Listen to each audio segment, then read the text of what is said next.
This sheet of paper may appear perfectly ordinary, yet for me, it carries every moment when I felt I wasn't enough, every expectation I missed, every standard I failed to reach, and every time life wore down the edges of my confidence. I'm sure most of you can resonate with my feelings. No, our feelings. These pieces are our ashes, the remains of the versions of ourselves we have outgrown. All of us in this room know what it feels like to fall.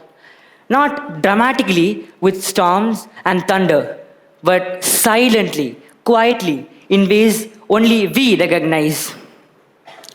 Today, I am not here to speak about perfection or how to avoid showing weakness. I'm here to speak about what we become after we break. Phoenix is a mythical bird that appears in many ancient stories, praised for rising from the ashes. But we rarely acknowledge what comes before the flames that consume it, the complete collapse of what it used to be. And only then does it rise, not despite the fire, but because of it. Because the flame doesn't just consume it, it transforms. Not despite the fire, because the fire doesn't just transform it, it completely gives it a different life. It burns away what no longer serves, clears space for growth, and forces a rebirth that would have never been possible without the pain. On certain school days, I feel like I understand the process extremely well. One misunderstanding in a question, one disastrous miscalculation, and suddenly school feels less like academics and more like volcanic activity. I had one of those such incidents in my life too. But the truth is very simple. We do not grow in the fire. We grow from the ashes it leaves behind. I had one of those ash moments. After a mathematics exam, I entered the room with the confidence of someone who's utterly convinced they understood the entire syllabus. But I walked out with the emotional stability of a building scheduled for renovation. But when the results arrived, I was shocked. Even my calculator seemed exhausted by me. The way it lay on my table felt less like we'll try again and more like I can calculate the marks, but I cannot calculate where they vanished. But that exam didn't destroy me, it revealed me. It showed me the difference between trying to survive a subject and truly trying to understand and learn and be better in it. Between just simply learning it and memorizing the equations rather than excelling in the subject. After that, the effort I put in increased drastically. I practiced 20 questions every single day without fail. Morning and evening, I revised everything that was taught and reinforced it through practice. I really wanted to understand the essence of the subject. All the effort I put in eventually resulted in an A and A star in my next exam. And sometimes I wonder what would have happened if I had never thought to change, if I had sat down disappointed and in anger instead of trying again. But failure is not the end. It's a reminder to get up, to keep practicing, and fail better, as always people say. But when you rise up, be stronger.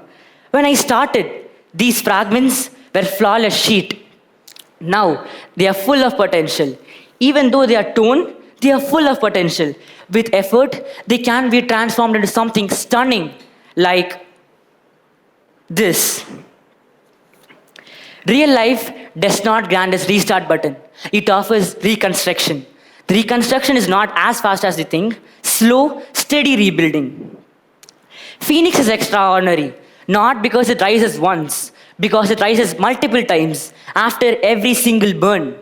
And that's why Phoenix is extraordinary. Setbacks reveal us what you need to build. Kevin Plank, the founder of Under Armour, he wasn't born successful, wasn't a strong athlete, he wasn't even capable of being in a football team. They kicked him out of the football team.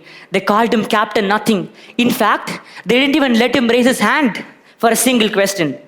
But when he tried starting small businesses in his college, all were utter flop. He started selling roses in Valentine's Day, which didn't catch up. He started a t-shirt company, which was again a multiple big disaster. He was consistently overlooked. He was ignored by his teammates, but that didn't stop him. After a few years, when he saw athletes soaked up in sweat in cotton shirt, he got an idea. Why not build a t-shirt company? His early prototypes were awful. Indeed, 3 dozen manufacturers rejected him. Stores refused to stock his product. He drove up and down East Coast for just a single shirt, but all were rejection. He begged the team just to accept a shirt, but no one did. But he didn't stop. And that persistence is what turned a long list of failure into Under Armour, a global brand which sells footwear, athletics, and everyday activewear. This isn't the only brand that failed. There are multiple such brands. For example, Tata, Microsoft, Bing, and so on. His story reminds us failure is never the end. It is just the beginning. You might have failed once, twice, or even multiple times, but that doesn't mean you have to stop. Come on, you have to rise up and be better in life. The world does not remember people for failing multiple times. It remembers them for rising courageously, stronger, and better. You are not defined by how many times you fail. You're defined by how many times you rise. Thank you.